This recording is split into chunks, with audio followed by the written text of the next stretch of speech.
ನಮಸ್ಕಾರ. ಪ್ರಜಾರಾಜ್ಯ ಕನ್ನಡ ನ್ಯೂಸ್ಗೆ ಸ್ವಾಗತ.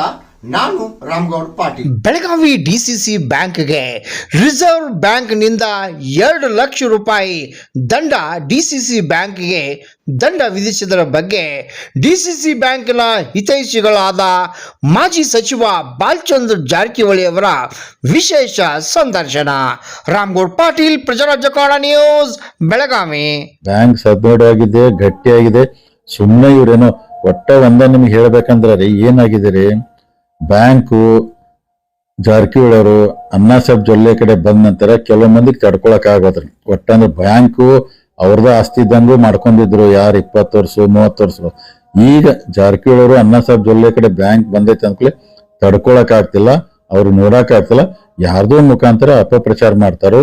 ನಾನ್ ತಮ್ಮ ಮುಖಾಂತರ ರೈತರಿಗೆ, ಗ್ರಾಹಕರಿಗೆ, ನೌಕರರಿಗೆ ಒಂದು ವಿನಂತಿ ಮಾಡ್ಕೊತಾನೆ, ಬ್ಯಾಂಕ್ ಬಹಳ ಗಟ್ಟಿಯಾಗಿದೆ, ಏನೂ ಆಗುದಿಲ್ಲ, ಇನ್ನೂ ಎತ್ತರ ಮಟ್ಟಕ್ಕೆ ಬೆಳಿತೈತಿ. ಮುರುಗರ ಮಾಂತದ್ದನ ಆಶೀರ್ವಾದ ಐತಿ. ಯಾವ ನಿಂತು ಒದರು ಏನಾಗುದಿಲ್ಲ. ಒಳ್ಳೆತನ ನಮ್ಮ ಮ್ಯಾಗ ವಿಶ್ವಾಸ ಇಟ್ರಿ. ಈ ಅಪಪ್ರಚಾರಕ್ಕೆ ಒಟ್ಟ ನೀವು ಕಿವಿ ಕೊಡ್ಬಾರ್ರಿ. ಮತ್ತೆ ಏನೇ ಇದ್ರೆ ಅದನ್ನೆಲ್ಲ ನೀವು ಚೆಕ್ ಮಾಡಿ ಆಮ್ಯಾಗ ರಿಯಾಕ್ಟ್ ಮಾಡತ್ ನಂದು ವಿನಂತಿ ರೀ. ನಮಸ್ಕಾರ. ಸೊ ಈಗಾಗಲೇ ತಾವು ಹೇಳಿದಂಗ RBI DCC ಬ್ಯಾಂಕಿಗೆ 2 ಲಕ್ಷ ರೂಪಾಯಿ ದಂಡ ಹಾಕಿದೆ. ಬಹಳ ಸುದ್ದಿ, ಚರ್ಚೆ ದಿನನಿತ್ಯ. ಆದ್ರೆ ಯೂಟ್ಯೂಬರು ಅವರು ಎಲ್ಲರೂ ಏನಾರ ಕಮೆಂಟ್ ಮಾಡುದು ಬ್ಯಾಂಕಿಗೆ ದಂಡ ಹಾಕಿದ. ಆದ್ರೆ ನಂದೊಂದು ಬೆಳಗಾವಿ ಜಿಲ್ಲೆ ಜನತೆಗೆ ಒಂದು ವಿನಂತಿ, ಯಾವುದೇ ಒಂದು ವಿಚಾರ ಬಂದಾಗ ಏನಿದೆ ಅದರ ಅಳದು ತೂಕ ಮಾಡಿ ಆಮೇಲೆ ರಿಯಾಕ್ಟ್ ಮಾಡಿದ್ರೆ ಒಳ್ಳೇದಂತ. ಯಾಕಂದ್ರೆ ಇದು ದಂಡ ಏನು ವಿಧಿಸಿದಾರಲ್ಲ ರೀ, ಇದು ಅಣ್ಣಾಸಾಹೇಬ್ ಜೊಲ್ಲೆ ಆಯ್ತು ಅಥವಾ ಅಪ್ಪಾಸಾಹೇಬ್ ಕುಲಗೋಡೆ ಅಧ್ಯಕ್ಷರಾದಾಗಿನ ದಂಡಲ್ಲಿದು 19ನೇ ಇಸ್ವಿಯಲ್ಲಿ ಸನ್ಮಾನ್ಯ ಅವತ್ತಿನ ಅಧ್ಯಕ್ಷರ ಅಂದ್ರೆ ಬ್ಯಾಂಕ್ ಉಳಿಸಿನ ತೇಣಿ ಬಹಳ ದೊಡ್ಡದಾಗಿ ಹೇಳ್ತಾರೆ, ಸನ್ಮಾನ್ಯ ರಮೇಶ್ ಕತ್ತಿ ಅವರ ಅಧ್ಯಕ್ಷರು 2019ರಲ್ಲಿ. ಅವಾಗ ಅವ್ರ ಅಧ್ಯಕ್ಷರಿದ್ದಾಗ ಪಂಚನಗೌಡ ದ್ಯಾಮನಗೌಡ ಅಂತೇಳಿ ಬೋರ್ಡ್ ಡೈರೆಕ್ಟರ್ಗೆ ಆಮೇಲೆ 3 ಲಕ್ಷ ರೂಪಾಯಿ ಸಾಲ ಕೊಟ್ಟಿದ್ರು, 3 ಕೋಟಿ ಸಾಲ ಕೊಟ್ಟಿದ್ರು. ಅದಾದ ಕೃಷ್ಣ ಅನಗೋಳ್ಕರ್ ಅನ್ನೋ ಒಬ್ಬ ಬೋರ್ಡ್ ಡೈರೆಕ್ಟರ್ಗೆ 60 ಲಕ್ಷ ರೂಪಾಯಿ ವೆಹಿಕಲ್ ತೊಗೊಳಗ್ ಸಾಲ ಕೊಟ್ಟಿದ್ರು. ಆಮ್ಯಾಗ ಬೋರ್ಡ್ ಆಫ್ ಡೈರೆಕ್ಟ್ರು ಯಾರು ಸಾಲ ತಗೋಬಾರ್ದಂತೇಳಿ ರೂಲ್ಸ್ ಇದೆ.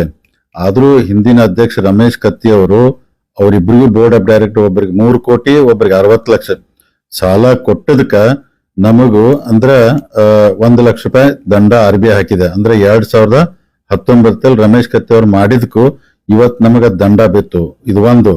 ಎರಡನೇದು UK ವೆಂಚರ್ ಅಂದ್ರೆ ನಿಖಿಲ್ ಕತ್ತಿ ಅವ್ರ ಏನೊಂದು ಮಾಲ್ ಕಟ್ಟಾತಾರಲ್ಲ ದೊಡ್ಡದ್ರಿ ಬಾಕ್ಸೈಟ್ ರೋಡ್ ಅಲ್ಲಿ, ಅದಕ್ಕೆ 97 ಕೋಟಿ ಸಾಲ ಅವಾಗ ರಮೇಶ್ ಕತ್ತಿ ಅವ್ರ ಅಂದ್ರೆ ಮೋಸ್ಟ್ಲಿ 22ನೇ ಇಸ್ವಿಯಲ್ಲಿ ಅವ್ರ ಅಧ್ಯಕ್ಷ ಇದ್ದಾಗ 97 ಕೋಟಿ ಸಾಲ ಕೊಟ್ಟವ್ರು. ಅವಾಗ ಸಾಲ ಕೊಟ್ಟಾಗ ಅವ್ರು ಹೇಳ್ತಾರೆ, ಯಾಕಂದ್ರೆ ಕಮರ್ಷಿಯಲ್ಲು ಇಷ್ಟ ಇರ್ಬೇಕು, ರೆಸಿಡೆನ್ಷಿಯಲ್ ಇಷ್ಟ ಇರ್ಬೇಕಂತ ರೂಲ್ಸ್ ಇದೆ. ಆ ರೂಲ್ಸ್ ವೈಲೇಟ್ ಮಾಡಿಕೊಟ್ಟ ಅಂದ್ರೆ ಅಲ್ಲಿ ಅಂದ್ರೆ ಕಮರ್ಷಿಯಲ್ ಜಾಸ್ತಿ ಮಾಡ್ಕೊಂಡ್ರಿ ಅವರು, ರೆಸಿಡೆನ್ಷಿಯಲ್ ಜಾಸ್ತಿ ಮಾಡ್ಬೇಕಾಯ್ತು. ನೀವು ಕಮರ್ಷಿಯಲ್ ಜಾಸ್ತಿ ಮಾಡ್ಕೊಂಡ್ರಿ ಅದಕ್ಕೆ 50,000 ರೂಪಾಯಿ RBI ದಂಡ ಹಾಕಿತು. ಇನ್ನ ಮೂರನೇ ವಿಷಯ, ಗೋಲ್ಡ್ ಲೋನ್ಗೆ ಇವರೆಲ್ಲ ಗೋಲ್ಡ್ ಲೋನ್ ಕೊಡ್ತಿದ್ರು. ಗೋಲ್ಡ್ ಲೋನ್ ಕೊಟ್ಟಾಗ ಒಂದ್ಸಲ ಗೋಲ್ಡ್ ಲೋನ್ 2 ಲಕ್ಷ ರೂಪಾಯಿ ಕೊಟ್ಟಿದ್ರೆ ಅದನ್ನ ಹಂತ ಹಂತವಾಗಿ ನೀವು ಕಂತು ವೈಸ್ ವಸೂಲಿ ಮಾಡ್ಬೇಕಾದ್ರೆ ರೂಲ್ಸ್ ಇದೆ. ಇವರು ಈ ವರ್ಷ ಕೊಡ್ತಿದ್ರು, ಮುಂದಿನ ಡೈರೆಕ್ಟ್ 2 ಲಕ್ಷ ವಸೂಲಿ ಮಾಡ್ತೀವಿ. ವಸೂಲಿ ಆಗಿದೆ ಇಲ್ಲ ಅಂತಲ್ಲ, ವಸೂಲಿ ಹಂಗ್ ಮಾಡಿಬಿಟ್ಟು ತಗೊಂಡಕ್ ಅವಾಗ ನೀವು ಹಂತ ಹಂತವಾಗಿ ಅಂದ್ರೆ ಕಂತನ್ನ ನೀವು ತುಂಬ್ಕೋಬೇಕಾಯ್ತು. ಡೈರೆಕ್ಟ್ 1 ವರ್ಷಕ್ಕೆ ತುಂಬ್ಕೋ ಅದಕ್ಕೆ 50,000 ರೂಪಾಯಿ ದಂಡ ಆಯ್ತು. ಅಂದ್ರೆ ಇದನ್ನ ಸನ್ಮಾನ್ಯ ರಮೇಶ್ ಕತ್ತಿ ಅವರು ಅವಾಗ ಕೊಟ್ಟದಂತ ಸಾಲ ರೂಲ್ಸ್ ವೈಲೇಟ್ ಆಗೈತೆ ಅಂತೇಳಿ ರಮೇಶ್ ಕತ್ತಿ ಅವರ ಕೊಟ್ಟ ಲೋನ್ಗೆ ಇವತ್ತು ನಮಗ್ ದಂಡ ಆಗಿದೆ. ಆಡಿಟ್ ಆಗ್ತೈತಿ, 24ರಲ್ಲಿ ಆಗೈತಿ ಅದು ಆಡಿಟ್, RBI ಆಡಿಟ್ ಆಗಿ ನೀವು ಕೊಟ್ಟದ್ ತಪ್ಪ ಅಂತೇಳಿ ದಂಡ ನಮಗ್ ಬಿದ್ದೈತೆ. ಅದಕ್ಕೆ ದಯಮಾಡಿ ಈ ಜನತೆಗೆ ನಾವು ವಿನಂತಿ ಮಾಡ್ಕೋತೀನಿ, ಯಾವ್ದೇ ವಿಷಯ ಬಂದ್ರ ಏನ್ ಅಣ್ಣಾಸಾಹೇಬ್ ಜೊಲ್ಲೆ ಅವರು ಅಪ್ಪಾಸಾಹೇಬ್ ಕುಲಗೋಡೆ ಬ್ಯಾಂಕ್ ಅಧ್ಯಕ್ಷ ದಂಡ ಬಿತ್ತಲ್ಲ, ನಾವು ಇವ್ರು ಯಾರೂ ತಪ್ಪು ಮಾಡಿಲ್ಲ, ಬಹಳ ಕ್ಲೀನ್ ಆಗಿ ಬ್ಯಾಂಕ್ ನಡ್ಸತ್ತಾರು. ಹಿಂದವರ 3 ವಿಷಯದಾಗ ರಮೇಶ್ ಕತ್ತಿ ಅವ್ರು ತಪ್ಪು ಮಾಡಿದಕ್ಕೆ RBI ದಂಡ ಬಿದ್ದಿದೆ. ಇವತ್ ನಾವು ಅಣ್ಣಾಸಾಹೇಬ್ ಜೊಲ್ಲೆ ಅವ್ರೇನ್ ಬ್ಯಾಂಕ್ ನಡ್ಸತ್ ಈಗ ಯಾವ ದಂಡ ಬಿದ್ದಿಲ್ಲ. ಅದಕ್ಕೆ ದಯಮಾಡಿ ಇದನ್ನ ಮಹಾ ಜನತೆ ಅರ್ಥ ಮಾಡ್ಕೋಬೇಕಂತ ತಮ್ಮ ಮುಖಾಂತರ ವಿನಂತಿ ಮಾಡ್ಕೋತೀನಿ. ಈಗಾಗಲೇ ಈ ವಿಚಾರ ಬಹಳ ಸೋಷಿಯಲ್ ಮೀಡಿಯಾ ಎಲ್ಲದ್ರಲ್ಲಿ ಚರ್ಚೆ ಆಗ್ತಾ ಇದೆ. ಅಂದ್ರೆ ಜಾಗ ಅವ್ರದಲ್ಲತ್ತೆ ತಮಗ್ ಹೇಳ್ತೀನಿ, ಯಾಕಂದ್ರೆ ಜಯಶೀಲ್ ಶೆಟ್ಟಿ ಅವ್ರ ಜೊತೆ ನಾವು ವಿಷಯ ಎಲ್ಲ ಕ್ಲಿಯರ್ ಆಗಿ 1 to 1 ಕುಂತ ಮಾತಾಡಿದಾಗ ಅವ್ರ ಬ್ಯಾಂಕಿಗೆ ಪೇಪರ್ಸ್ ಕೊಟ್ಟಾಗ ಬ್ಯಾಂಕ್ ಲೀಗಲ್ ಟೀಮು ಬ್ಯಾಂಕು ಎಲ್ಲ ಸಾಧಕ ಪದಕ ನೋಡ್ಕೊಂಡಿರ್ತಾರೆ. ಇವರು ಅವ್ರ ಜಾಗ ಎಲ್ಲ ಬೋಗಸ್ ಜಾಗ, ಯಾವ್ದೋ ಗೋಳಿಬಾರು ಅಗ್ರಿಕಲ್ಚರ್ ಲ್ಯಾಂಡ್ ಅಂತಾರೆ. ಇಲ್ಲೇ ಬೆಳಗಾವಿ ನ್ಯಾಷನಲ್ ಹೈವೇ ಬಾಜುಗ್ ಜಾಗ 4 ಎಕರೆ ಜಾಗ ಅದು. ಇವತ್ತದು 100 ಕೋಟಿ ವ್ಯಾಲ್ಯೂ ಆದಂತ ಕಿಮ್ಮತ್ತು. ನಾನು 2 ಪ್ರಶ್ನೆ ಯಾರು ಇದನ್ನ ಹೇಳ್ತಾರ ಅವ್ರು ಕೇಳ್ತೀನಿ. ಆ ಲ್ಯಾಂಡ್ ಅವರು 37 ಜನ ಓನರ್ ಎಲ್ಲಾನು ಕರೆಸಿ ಅವ್ರಿಗೆಲ್ಲ ದುಡ್ಡು ಕೊಟ್ಟು ಲ್ಯಾಂಡ್ ಖರೀದಿ ಮಾಡಿ 37 ಜನ ಓನರ್ ಇದ್ದಾರೆ. ಅದಾದ ನಂತರ ಕರ್ನಾಟಕ ಸರ್ಕಾರ ಇದನ್ನ ಅಂದ್ರೆ ರೆಸಿಡೆನ್ಸಿಯಲ್ ಇದ್ದದನ್ನ ಕಮರ್ಷಿಯಲ್ ಕನ್ವರ್ಟ್ ಮಾಡಿಕೊಟ್ರೆ, ಗೌರ್ಮೆಂಟ್ ಆಫ್ ಕರ್ನಾಟಕ ಕನ್ವರ್ಟ್ ಮಾಡಿಕೊಟ್ರೆ. ಡಿ ಸಿ ಅವರು ಎನ್ನೇ ಮಾಡ್ರೆ ಅಂದ್ರೆ ಸರ್ಕಾರ ಡಿ ಸಿ ಅವರು ಕಣ್ಣು ಮುಚ್ಚೆ ಮಾಡ್ಕೊಡ್ತಾರ್ರಿ. ಅಂದ್ರೆ ಜಯಶೀಲ್ ಶೆಟ್ಟಿ ಅವರು ಇಲ್ಲ ಬೋಗಸು ಗೋಳಿಬಾರ, ಯಾವ ಗೋಳಿಬಾರ ಇಲ್ಲ ಯಾವ್ದು ಇಲ್ಲ, ಸುಮ್ನೆ ಹೇಳ್ಕೊತ ಹೋಗ್ತಾರೆ. ಅದಕ್ಕೆ ಅದನ್ನ ಅಂದ್ರೆ ಗೌರ್ಮೆಂಟ್ ಡಿ ಸಿನೇ ತಪ್ಪ ಅಂದಂಗ ಐತಲ್ಲ ಇವ್ರ ಪ್ರಕಾರ. ಹಂಗ ಇದ್ರ ಅದಕ್ಕೆ ಯಾರು ಲೋಕಾಯುಕ್ತ ಹಾಕ್ತಾರ ಹಾಕ್ಲಿ, ಯಾರು CBI ಹೋಗ್ತಾರ ಹೋಗ್ಲಿ, ಎನ್ಕ್ವೈರಿ ಫೇಸ್ ಮಾಡಕ್ ಅವ್ರು ರೆಡಿ ಅದಾರ್ರಿ. ಅದಕ್ಕೆ ಬಹಳ ಕ್ಲೀನ್ ಆಗಿ ಕರೆಕ್ಟ್ ಆಗಿ ಜಾಗ ಇದೆ. ಸೊ ಅಗದಿ ಕನ್ವರ್ಷನ್ ಆಗಿದೆ, ಬಹಳ ವ್ಯಾಲ್ಯೂ ಇದೆ. ಜಯಶೀಲ್ ಶೆಟ್ಟಿ ಇವತ್ತು 500 ಕೋಟಿ ಕೆಲಸ ಮಾಡುವಂತ ದೊಡ್ಡ ಕಾಂಟ್ರಾಕ್ಟ್ ಅದಾರ ಅವ್ರು. 700 ಕೋಟಿ ಬಿಲ್ ಪೆಂಡಿಂಗ್ ಇದೆ ಗೌರ್ಮೆಂಟ್. ಅವ್ರು ಹೇಳಿದಾರೆ ಅವ್ರದ್ದು ಮಾರ್ಚ್ ಎಂಡಿಗೆ ಬಿಲ್ ಬಂದ್ರೆ ₹1 ದುಡ್ಡು ಇಲ್ಲ. DCC ಬ್ಯಾಂಕ್ ಮೊದಲು ನಾ ದುಡ್ಡು ಕಟ್ಟಿ ಬಿಡ್ತಾನೆ. ಯಾಕಂದ್ರೆ ನಾನು ಯಾಕೆ ಹೆಸರು ಕೆಡಿಸ್ಕೋಬೇಕತ್ತಾರ ಅವ್ರು ಲೋನ್ ತಗೊಂಡ್. ಇವತ್ತಿಗೆ ಜಯಶೀಲ್ ಶೆಟ್ಟಿ ಅವ್ರು ಲೋನ್ ತಗೊಂಡದು ಸುಮಾರು 11 ಕೋಟಿ ಬಡ್ಡಿ ಕಟ್ಟಿದಾರೆ ಬ್ಯಾಂಕಿಗೆ. ಅಂದ್ರೆ ಬ್ಯಾಂಕಿಗೆ ಲಾಭ ಆಗೈತಿಲ್ರಿ, 11 ಕೋಟಿ ಬಡ್ಡಿ ಬಂತಿಲ್ರಿ. ಅಂದ್ರೆ ಇವ್ರೆಲ್ಲಾರು ಈ ತರ ಹೆದರ್ಸ್ಬಿಟ್ಟಂದ್ರೆ ಸಾಲ ತಗೊಂಡ್ ಓಡಿಸ್ಬಿಟ್ರೆ ಅಂದ್ರೆ ಬ್ಯಾಂಕ್ ಏನ್ ಲಾಕ್ ಮಾಡ್ಬೇಕೇನ್ರಿ? ಅದು ಅಗದಿ ಕ್ಲೀನ್ ಇದೆ. ಅವ್ರು ಬಂದ ತಕ್ಷಣ ದುಡ್ಡು ಕಟ್ಟಿ ಬಿಡ್ತಂದಾರ ಅವರು. ಜಾಗ ಲ್ಯಾಂಡ್ ಅಗದಿ ಕ್ಲಿಯರ್ ಇದೆ.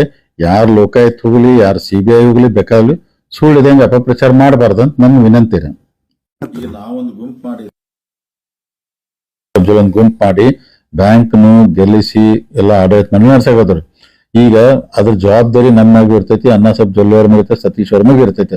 ನಾನು ಮೊನ್ನೆ ಹೇಳಿದೆ, ಪ್ರತಿಯೊಂದು ವಿಷಯದಾಗ ನಾವು ಇನ್ವಾಲ್ವ್ ಆಗವ್ರನ್ನ. ಬ್ಯಾಂಕ್ದ ವಿಚಾರ, ಮತ್ತೊಂದು ಸಭೆ ಸಮಾರಂಭ ಅಥವಾ ಮೀಟಿಂಗ್ ನಡೀತಂದ್ರ ಅಂದ್ರೆ ನಾವು ಬೋರ್ಡ್ ಡೈರೆಕ್ಟ್ ಆಗಿ ಕೊಂಡುದಿಲ್ಲ, ಹೊರಗಡೆ ಮೀಟಿಂಗ್ ನಡೆದಾಗ ನಾವು DCC ಬ್ಯಾಂಕ್ ಡೈರೆಕ್ಟ್. ಇವತ್ತು ನಾವೆಲ್ಲ ಶುಗರ್ ಫ್ಯಾಕ್ಟರಿ ಒಂದು ಇವತ್ತ ಮೀಟಿಂಗ್ ಕರೆದಿದ್ವಿ ರೀ. ಎಲ್ಲರೂ ಡೈರೆಕ್ಟ್ ಇದ್ವಿ, ಅಧ್ಯಕ್ಷರಿದ್ರು. ನಾವು ಎಲ್ಲ ಮಾರ್ಚ್ ಎಂಡಿಗೆ ಎಷ್ಟು ದುಡ್ಡು ಬರ್ಬೇಕು, ಅಸಲು ಎಷ್ಟು ಬಡ್ಡಿ ಬರ್ಬೇಕು ಮೀಟಿಂಗ್ ಆಯ್ತು ಪ್ರತಿಯೊಂದು.